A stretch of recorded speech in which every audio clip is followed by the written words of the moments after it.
Hey guys, welcome back to a brand new video, and today I'm gonna teach you how to make a PS1 type shader. Let's go. First of all, you want to make this node. It's called screen position. It should look like this.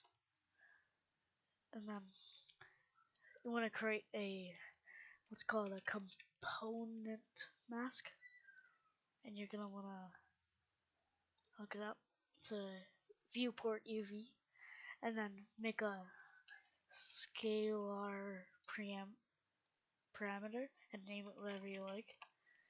And you gotta set the value to 250.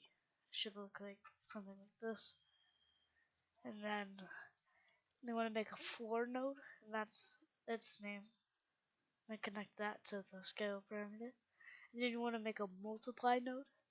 Connect the component mask to A and the floor to B. And then you want to make another floor thing, and then hook it up with a divide.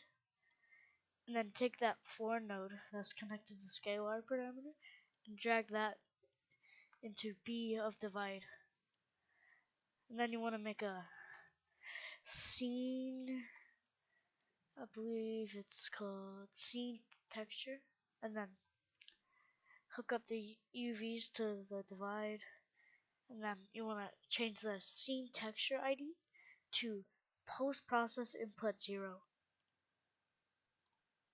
And then make a multiply node, connect color to A, and then make another scalar parameter here and name it whatever you like, and make the default value 15. This works the best for me. And then connect it to that multiply node there. And then you want to make what's called a CO. I'm not sure what that means, but connect it to the multiply node. Then make another divide node. Connect the CO to A, and then that multiply node to B, and then connect that to emissive color. And also, you gotta set the material domain to post process for this all to work. Then you should have something that looks like this. Alright, see ya.